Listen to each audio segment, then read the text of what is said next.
ಸಾಮರ್ಥ್ಯವಿಲ್ಲದ ನಿರ್ಮಿತಿ ಕೇಂದ್ರಕ್ಕೆ ದೊಡ್ಡ ಮೊತ್ತದ ಅನುದಾನ ನೀಡಿದ್ದು ಯಾಕೆ? ವಿಧಾನ ಪರಿಷತ್ನ ಸದಸ್ಯ ಡಾಕ್ಟರ್ ಎಂಜಿ ಮುಳೆ ಪ್ರಶ್ನೆ. ನಿರ್ಮಿತಿ ಕೇಂದ್ರಕ್ಕೆ 50 ಕೋಟಿ ವೆಚ್ಚದ ಕಾಮಗಾರಿ ನಿರ್ವಹಣೆ ಮಾಡುವ ಸಾಮರ್ಥ್ಯವಿಲ್ಲ, ಅದರಲ್ಲಿ ಅಗತ್ಯ ಸಿಬ್ಬಂದಿಗಳು ಸಹ ಇಲ್ಲ ಎಂದ ಮೇಲೆ ಗುಣಮಟ್ಟದ ಕಾಮಗಾರಿ ಮಾಡಲು ಹೇಗೆ ಸಾಧ್ಯ ಎಂದು ವಿಧಾನ ಪರಿಷತ್ನ ಸದಸ್ಯ ಡಾಕ್ಟರ್ ಎಂಜಿ ಮುಳೆ ಪ್ರಶ್ನಿಸಿದರು. ಬಸವಕಲ್ಯಾಣ ನಗರದಲ್ಲಿಯ ತಮ್ಮ ನಿವಾಸದಲ್ಲಿ ಇಂದು ಶನಿವಾರ ರಾತ್ರಿ 9 ಗಂಟೆಯವರೆಗೆ ಮಾಧ್ಯಮದ ಪ್ರತಿನಿಧಿಗಳೊಂದಿಗೆ ಮಾತನಾಡಿದ ಅವರು, ಬೀದರ್ನಲ್ಲಿ ನಡೆದ ಕೆಡಿಪಿ ಸಭೆಯಲ್ಲಿ ಈ ಬಗ್ಗೆ ತಾವು ಸಚಿವರಿಗೆ ಮಾಡಿದ ಪ್ರಶ್ನೆಗೆ ಬಸವಕಲ್ಯಾಣ ಶಾಸಕ ಶರಣು ಸಲಗರ್ ಅವರು ಅನಗತ್ಯವಾಗಿ ಮಾತನಾಡಿದ್ದಾರೆ ಎಂದು ತಿಳಿಸಿದರು. ಸರ್ಕಾರದ ಕಾಮಗಾರಿಗಳನ್ನು ಅನುಷ್ಠಾನಕ್ಕಾಗಿ ಪಿಡಬ್ಲ್ಯೂಡಿ, ಪಿಆರ್ಇ ಸೇರಿದಂತೆ ಹಲವು ಸರ್ಕಾರಿ ಇಲಾಖೆಗಳು ಇದ್ದು ಅವುಗಳ ಮೂಲಕ ನಿಯಮಾನುಸಾರ ಕಾಮಗಾರಿಗಳನ್ನು ನಿರ್ವಹಣೆ ಮಾಡಿದಲ್ಲಿ ಕಾಮಗಾರಿಗಳಲ್ಲಿ ಗುಣಮಟ್ಟ ಕಾಪಾಡಿಕೊಳ್ಳಬಹುದು. ನಿರ್ಮಿತಿ ಕೇಂದ್ರ ಎನ್ನುವುದು ಕೇವಲ ಜಿಲ್ಲಾ ಮಟ್ಟದಲ್ಲಿ ಡಿಸಿ ಅವರ ಅಧ್ಯಕ್ಷತೆಯಲ್ಲಿ ಇರುವ ಏಜೆನ್ಸಿಯಾಗಿದೆ.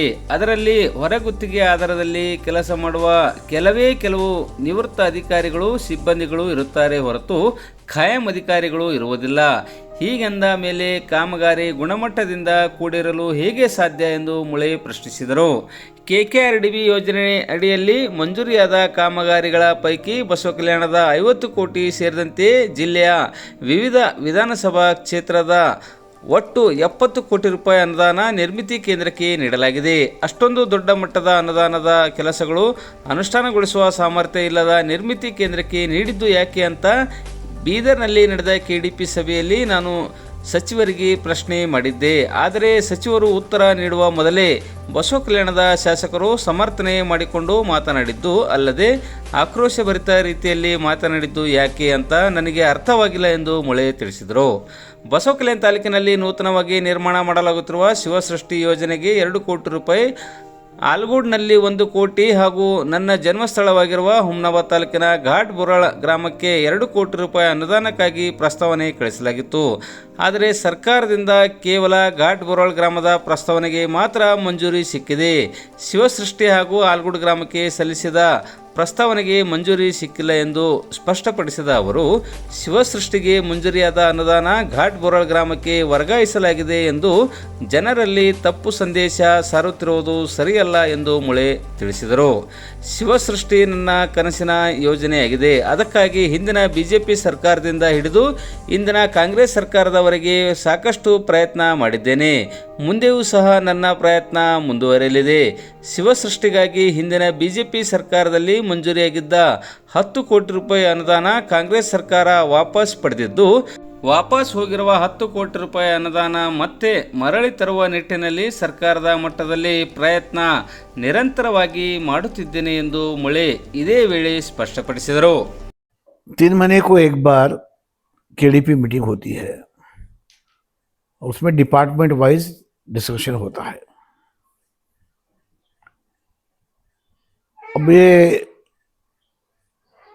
केकेआरडी में ये बहुत सारे फंड्स आ रहा है और फंड्स इम्प्लीमेंट करने के पर्टिकुलरली इंजीनियरिंग डिपार्टमेंट के 3-4 डिपार्टमेंट है. पहला है पीडब्ल्यूडी, दूसरा आ रहा है पीआरई, क्या तीसरा है पीएमजेएसवाई, चौथा है लैंड आर्मी, ऐसा 5वां है निर्मिति केंद्र. तो ये पीडब्ल्यूडी के पास उसका एक सेटअप है, बहुत पुराना डिपार्टमेंट है. उसके पास जेई, एई, एडब्ल्यू, डबल ई, एससी, सी और प्रिंसिपल सेक्रेटरी, ऐसा एक सेटअप है. और उसमें टेंडर से जाना पड़ता है, टेंडर डालना पड़ता है, टेंडर क्वालिफाई होना पड़ता है, टेंडर में कंपटीशन करना पड़ता है. उसके बाद वो काम होता है. जनरली टेंडर का काम अच्छा होता है, जनरली काम अच्छा होना होता है वो, और उसमें प्रोफेशनल लोग होते हैं, वही धंधा करने वाले, उसमें एक्सपीरियंस है सो लोग. ऐसा ही पीआरई, पीएच जैसा ही वो ये निर्मित केंद्र ब्लॉक है. उसमें टेंडर को बाईपास किया गया है, टेंडर थ्रू जाने के नहीं है, टेंडर को छोड़कर होता है। पीएमजीएसवाई तुम्हारा निम्न केंद्र क्या है, एक सोसाइटी है, डिस्ट्रिक्ट लेवल में सोसाइटी, उसकी डीसी अध्यक्ष है और एक प्रोजेक्ट डायरेक्टर होता है, कोई रिटायर्ड इंजीनियर या कुछ तो होता है। बाकी हर तालुका में उन्हें आउटसोर्स अपॉइंटमेंट करता है। ये उसके जो काम करने वाले हैं ये गवर्नमेंट सर्वेंट नहीं है, ये आउटसोर्स लिए हुए कॉन्ट्रैक्ट बेसिस पर, और ये सोसाइटी है, निर्मित केंद्र सोसाइटी है, डीसी उसका अध्यक्ष है। ये क्यों बनाए, तो ये अर्जेंट कुछ काम है, अर्जेंट काम करना है, टेंडर के प्रोसेस में तो देर होता है, अर्जेंट काम होना बोलकर छोटा मोटा काम उसको देते। अब यहां पर क्या हुआ, मेरा सवाल इतना ही था, बसो कल्याण पूरा डिस्ट्रिक्ट में बसो कल्याण हाईएस्ट 50 करोड़ रुपए निर्मित केंद्रों को दिया गया। बाकी हुमनाबाद, बीदर, ये सब मिलकर 20 करोड़, 70 करोड़ टोटल उनको दिया गया। बालके में ईश्वर कंट्री 0, उन्हें एक नया पैसा भी नहीं दिया। तो ऐसा हालत था। मेरा सवाल इतना ही था कि निर्मित केंद्र इतने पैसे का काम नहीं कर सकता,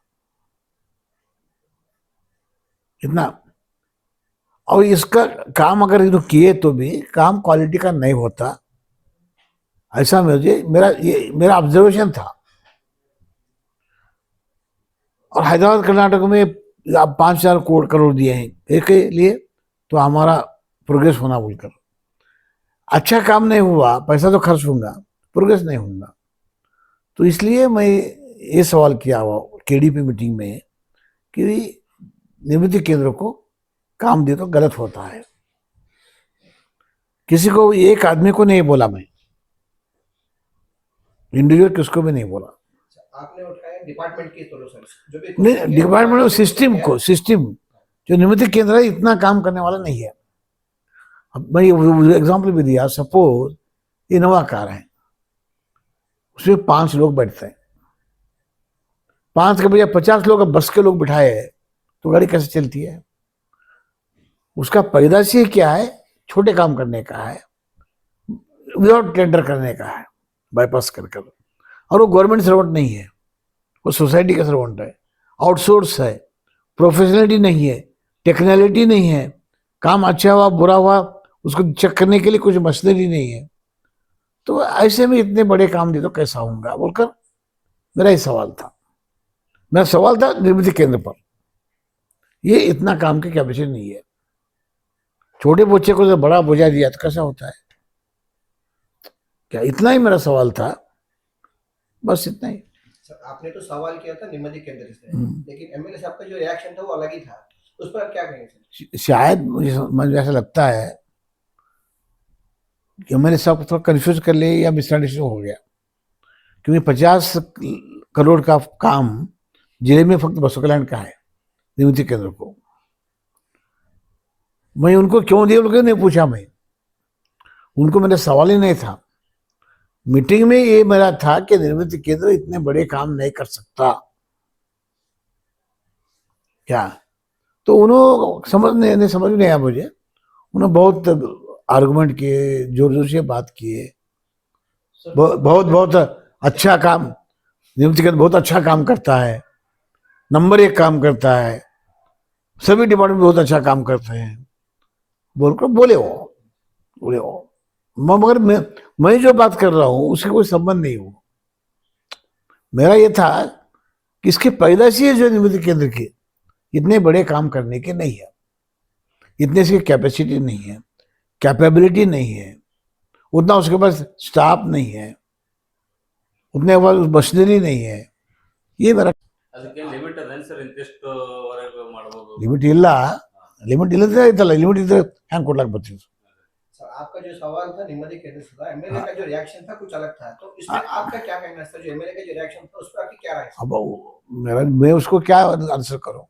अनफॉर्चुनेट है कि मेरी बात को नहीं समझे उन्होंने. ಅಲ್ಲ ಸರ್, ಅವ್ರು ಕಳಪೆ ಕಾಮಗಾರಿ ಬಗ್ಗೆ ಮಾತಾಡಿದ್ರೆ ಸಿಟ್ಟು ಮಾಡ್ಕೊಂಡ್ರು. ಅಲ್ಲ, ಇದು ನೋಡಿ, ನನ್ನ ಉದ್ದೇಶ ಏನಿತ್ತು, ಯಾವ್ದು ಕೆಪಾಸಿಟಿ ಇಲ್ಲ, ಒಂದು ಸಣ್ಣ ಮಗುದ ಕೆಲಸ ಮಾಡೋದು ಗೊತ್ತೇ ಇಲ್ಲ, ಅವ್ರಿಗೂ ಕೆಲಸ ಮಾಡ್ಲಕ್ಕೆ ಕೊಟ್ರೆ ಕಳಪೆ ಕೆಲಸನೇ ಆಗ್ತದೆ. ನಂದು ಇದು ಇತ್ತು, ನಿರ್ಮಿತಿ ಕೇಂದ್ರಕ್ಕೆ 50 ಕೋಟಿ ರೂಪಾಯಿ ಕೊಟ್ಟರೆ ಆ ಕೆಲಸ ಕಳಪೆನೇ ಆಗ್ತದೆ. ನಾನು ಇದಿತ್ತು, ಈಗೊತ್ತು ಭೀ ಅದಕ್ಕೆ ನಾನು ಬದ್ದಿದ್ದೀನಿ. ಅದು ಒಳ್ಳೆ ಕೆಲಸ ಮಾಡೋಕ್ಕೆ ಸಾಧ್ಯನೇ ಇಲ್ಲ. ಯಾಕಂದ್ರೆ ಅವ್ರ ಯಾವುದ್ರ ಇದನ್ನೇ ಇಲ್ಲ. ಯಾರೋ ರಿಟೈರ್ಡ್ ಒಂದು ಇಂಜಿನಿಯರ್ ಇರ್ತಾನೆ, ಪ್ರಾಜೆಕ್ಟ್ ಡೈರೆಕ್ಟರ್, ಅವ ಔಟ್ಸೋರ್ಸ್ ತಗೋತಾನ. ಹೆಂಗೈತದ? ಇಲ್ಲಿ ಪೀರುಳ್ಳಿ ಒಂದು ಡಿಪಾರ್ಟ್ಮೆಂಟ್ ಅದ, ಜೆ ಇ ಹಿಡಿದು ಸಿ ತನ ಪ್ರೊಫೆಷನಲ್ ಅದ. ಅವ್ರಿಗೆ ಇದು ಕೊಟ್ಟರೆ ಒಳ್ಳೆಯದ ನನ್ನ ಭಾವನೆ ಇದು. सर, ये आपके दिमाग में आया कैसा सर सवाल? जो निम्मती केंद्र के जो सवाल उठाया आपको, आप कैसा सोचे सर? ये क्या नहीं, मेरे पास मैं लिस्ट लिया पूरा कल्याण कर्नाटक में कितना पैसा है हमारे जिले को बोलकर. केडीपी मीटिंग है तो स्टडी करके जाना ना. तो लिस्ट लिया मैं, उसमें देखे तो ऐसा आया. भालके के इंचार्ज मिनिस्टर जो है ईश्वर खंडरे, उन्होंने निम्मती केंद्र को 0 दिए, 0. वही पिरुड़ी को 120 कोटी दिए, 120 करोड़ पिरुड़ी को, और इसको 0.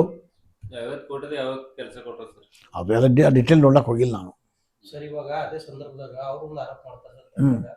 ಬಸವಕರಣ ಬಂದು 2 ಕೋಟಿ ರೂಪಾಯಿ ಅನ್ನೋದನ್ನ ತಾವು ಮೊದಲಕ್ಕೆ ಶಿಫ್ಟ್ ಮಾಡಿದ್ರಿ, ಅದೇ ಯಾಕೆ ಮಾಡಿದ್ರಿ? ಅದು ನೋಡಿ, ನಾ ಮಾತಾಡ್ತಾ ಇದ್ದೀನಿ ಕೆಲಸ, ಕ್ವಾಲಿಟಿ, ಕೆಪಾಸಿಟಿ, ಎಬಿಲಿಟಿ, ಅದು ಬೇರೆ ಇಶ್ಯೂ. ಅದು ನೋಡಿ, ನಾ ಇಡೀ ರಾಜ್ಯದ MLC ಇದ್ದೀನಿ. ಕಲ್ಯಾಣ ಕರ್ನಾಟಕದ 5 ಕೆಲಸ ಕೊಟ್ಟಿದ್ದ. 2 ಕೋಟಿ ಘಾಟ್ಬೋಳ್, ನನ್ನ ಬರ್ತ್ ಪ್ಲೇಸ್ ರೋಡಿಂಗ್ ಕೆಲಸ, 2 ಕೋಟಿ ಶಿವಷಷ್ಠಿಗೆ, 1 ಕೋಟಿ ಆಲ್ಗುಡ್ಗೆ, 5 ಕೋಟಿದ ಈಶ್ವರ ಖಂಡ್ರೆ ಏನು ಮಾಡಿದ್ರು, 2 ಕೋಟಿನೇ ಕೊಟ್ಟರು. ಇಲ್ಲಿಂದ ತೆಗೆದಾಕಡೆ ಒಯ್ದಿಲ್ಲ ನಾನು. ಅದು ಒಂದಾಯಿತು, ಇದು 2 ಆಗಿಲ್ಲ. MLA ಅವರಿಗೆ 70-80 ಕರೋಸ್ ಅದ, MLCಗೆ ಇಲ್ಲೇ ಇಲ್ಲ.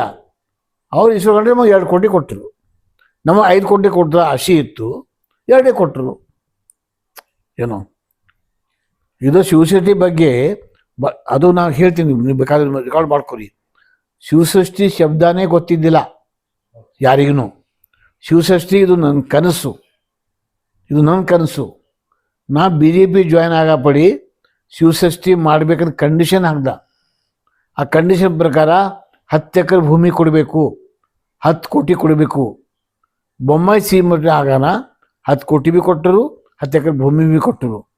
ಭೂಮಿ ಎಲ್ಲೋ ತೊಗೊಳಕ್ಕೆ ಅಲ್ಲಿ ಎರಂಡಿ ಕೈಲಿ ತೋರಿಸಿರು. ಅದು ಮತ್ತು ನಾವು ಭಗವಂತ ಹೋಗಿ ಹೆಲ್ಪ್ ತಗೊಂಡು ಇಲ್ಲಿ ತಗೊಂಡಿವಿ. ಇದು ನನ್ನ ಕನಸು. 2 ಕೋಟಿ ಏನೂ ಆಗಲ್ಲ. ವಾಪಸ್ ಹೋಗಿ 10 ಕೋಟಿ ಅದು ತೆರೆಯೋದನ್ನ ಪ್ರಯತ್ನ ಮಾಡ್ತಾ ಇದ್ದೀವಿ. ಮತ್ತು ಇಲ್ಲಿಂದ ತೆಗೆದು ಅಲ್ಲಿ ಕೊಟ್ಟಿಲ್ಲ. ನಾವು 3 ಕೆಲಸ ಕೊಟ್ಟಿದ್ದ, ಒಂದಾಯಿತು. ಅದಕ್ಕೆ ಎಷ್ಟು ಪ್ರಚಾರ ಮಾಡ್ತಾರ ಲೆಕ್ಕ ಇಲ್ಲ. ಈಗ ನಮ್ಮ ಅದು ಪ್ರಶ್ನೆ ಮಾಡ್ತಾ ಇಲ್ಲ, ಸಂಬಂಧ ಇಲ್ಲ, ಅದು ವಿಷಯ ಇಲ್ಲ. ಈಗ ಮಾತಾಡ್ಬೇಕಂದ್ರೆ ಭಾಳ ಬರ್ತಾವ ಅಂತೇಳಿ ಮಾತುಗಳು. ಅದು ನಾ ಯಾಕೆ ವಿಷಾಂತರ ಮಾಡಲ್ಲ ನಾನು. ನಂದು ಪ್ರಶ್ನೆ ಆಯಿತು ನಿರ್ಮಿತಿ ಕೇಂದ್ರ ಬಗ್ಗೆ. ಮತ್ತು ಅದು ಭೀ ಏನು ಯಾರಿಗೆ ಸಂಬಂಧ ಇಲ್ಲ.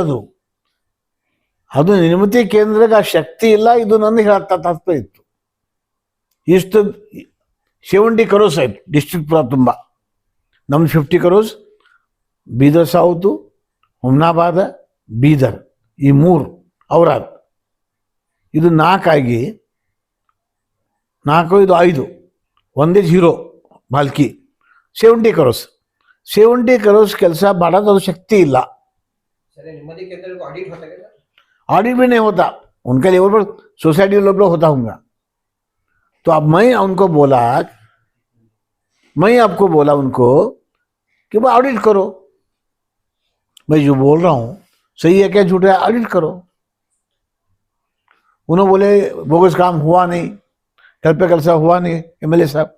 अरे मैं बोल रहा ही नहीं कल पे कल हुआ बोलकर, मैं ही बोल रहा हूँ ये काम ही नहीं कर सकता। ये ड्राइवर को गाड़ी चलाने को नहीं आता तो क्या करेंगे? ऐसे को क्यों दे रहे बोल रहा हूं मैं। इतना ही मेरा मेरा क्वेश्चन था, पूरा पूरा केडीपी पूरे जिले को था, उनको अकेले को नहीं था। ಸರ್ ಈಗ ಇದು ಕಳೆದ 3-4 ತಿಂಗಳಿಂದ ಕಳಪೆ ಕಾಮಗಾರಿ ಬಗ್ಗೆನೇ ಚರ್ಚೆ ನಡೆಯುತ್ತೆ ಸರ್ ಬಸವಕಲ್ಯಾಣ ತಾಲೂಕಿನಲ್ಲಿ. ಅವರು ಗ್ರಾಮದ ರಸ್ತೆ ಆಗ್ಬೋದು ಮತ್ತೊಂದು ರಸ್ತೆ ಆಗ್ಬೋದು, ಈಗ ತಾವು ಧ್ವನಿ ಎತ್ತಿ ಅಲ್ಲಿ ಧ್ವನಿ ಎತ್ತಿರೇನೋ ಅಂತ ಅವ್ರು ಸಿಟ್ಟು ಬಂದು ಈಗ ಮಾತಾಡೋದು ಆಗಿರ್ಬೇಕು. ಈಗ ನೋಡಿ, ಈಗ ನೋಡಿ ನಾವು ವಾಕಿಂಗ್ ಹೋಯ್ತೀವಿ ಹೊಂಡಾಕ, ವಾಕಿಂಗ್ ಎಷ್ಟು ಜನ ಬರ್ತಾರೆ ಅದು ಎಲ್ಲ ನಮ್ಗೆ ಬೇಯ್ತಾನೆ. ಇದು ರೋಡ್ ನೋಡಿ ಯಾವಾಗಾಯಿತು ಹಂಗಾಗಿದೆ.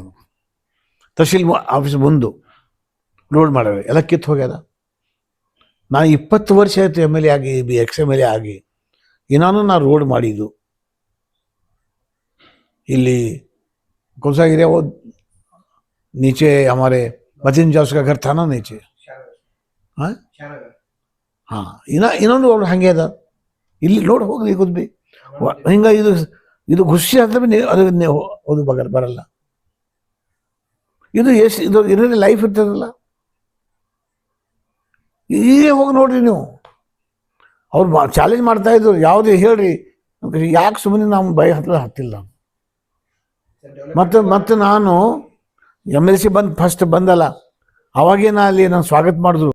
ಆ ಭಾಷಣದಾಗ ಹೇಳಿದ, ನೀವು ಯಾರು ಇದ್ರೆ ಅಲ್ಲಿ ಗೊತ್ತಿರಬೇಕು, ಇಲ್ಲಿ ಕಳಪೆ ಕೆಲಸ ಅಲ್ತಂದು ಜನ ಮಾತಾಡ್ತಾ ಇದ್ದಾರ. ಎಕ್ಸಾಂಪಲ್, ಈ ರೋಡಿಗೆ ಬಂದು ನಾನು ತಹಸೀಲ್ ಆಫೀಸ್ ಮುಂದಿನ ರೋಡ್ ಕಳಪೆ ಆಗಿದೆ, ಕಳಪೆ ಕೆಲಸ ಆಗಬೇಡ್ದು. ನನಗೆ ಯಾರು ಎಮ್ ಎಲ್ ಸಿ ಮಾಡ್ಯಾರ, ಯಾವ ಪಕ್ಷ ಮಾಡಿದೆ, ಆ ಪಕ್ಷದ ಲೀಡ್ರ ನರೇಂದ್ರ ಮೋದಿಯವರು, मैं ना खाऊंगा ना खाने दूंगा. ಈ ಮಾತು ಆಗೋದು ಫಸ್ಟ್ ಡೇನೇ ಅಂದಿನಿ. ಬಟ್ ನಿನ್ನಿನ ಮೀಟಿಂಗ್ ಎಲ್ಲೂ ಚರ್ಚೆ ಇದ್ದಿಲ್ಲ, ಓನ್ಲಿ ನಿರ್ಮಿತಿ ಕೇಂದ್ರ ಬಗ್ಗೆ ನಾವು ಮಾತಿತ್ತು. ಡಿಸ್ಟ್ರಿಕ್ಟ್ ಮಾತಾಡ್ತಾ ಇದ್ರಿ, ಬಟ್ ಅವ್ರು ಒಬ್ಬರೇ ಮೈ ಮೇಲೆ ಹಾಕೊಂಡು ಮಾತಾಡ್ತಾರೆ.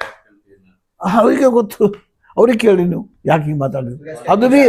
ಅದು ಬಿ ಹಿಂಗ ಚೀರಿ ನನ್ನ ಮಾತಾಡಿದ ಬೇರೆ ಕೇಳ್ತಿದ್ರು ಇಲ್ಲ ಇಂಥ ಪರಿಸ್ಥಿತಿ. ಅಫ್ಸರ್ಗಳು ಒಂದ್ ಕಡೆ ಕಳಪೆ ಕಾಮಗಾರಿ ನೀವು ಹೇಳ್ತಾ ಇದ್ರಿ, ಬೇರೆಯವರು ಹೇಳ್ತಾ ಇದ್ರಿ, ಮತ್ತು ಅವರು ಇಲ್ಲ ಅಫ್ಸರ್ ಭಾಳ ಒಳ್ಳೆಯವ್ರ ಹರ. ಇಂಥ ಕೆಲಸ ಎಲ್ಲ ಇಷ್ಟು ಒಳ್ಳೆ ಕೆಲಸ ಆಗ್ಯದ, ಅದ ಚಾಲೆಂಜ್ ಮಾಡ್ತೀನಿ, ಮತ್ತೆ ಬಿ ನಾ ನಿಮ್ದು ಕೇಂದ್ರ ಕೊಡ್ತೀನಿ.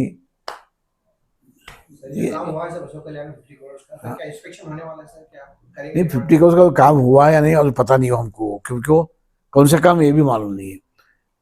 केकेआरडी में कौन सी एजेंसी को कितना काम दिया उसका लिस्ट मेरा मुझे मिला, वो डिटेल में गया नहीं मैं. मगर ईश्वर खंडे साहब को मैं अपील किया कि भाई इसके ऑडिट करो, काम कैसा हुआ है.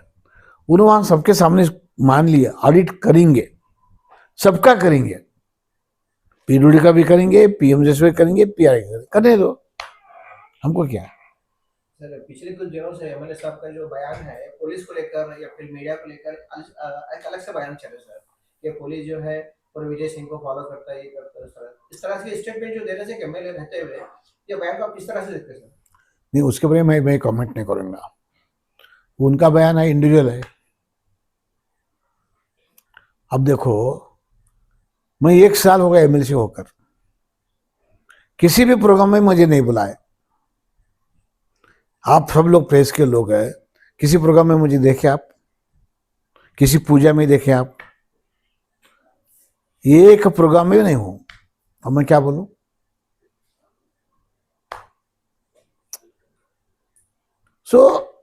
और जिसके इस पर है, मैं अब उन्होंने क्या बोल रहे पता नहीं मुझे. ಅದೇ ಮಾಧ್ಯಮ ಮಾತಾಡೋದು ನಮಗೆ ಗೊತ್ತಿಲ್ಲ, ಒಳಗೆ ಕೇಳಿಸ್ತಾ ಇತ್ತು. ನಾವು ಮೀಟಿಂಗ್ ಒಳಗೆ ಇದ್ದೀವಲ್ಲ, ಅಲ್ಲಿ ಭೀ ಕೇಳಿಸ್ತಾ ಇತ್ತು ಚೀರ್ ಮಾತಾಡೋದು.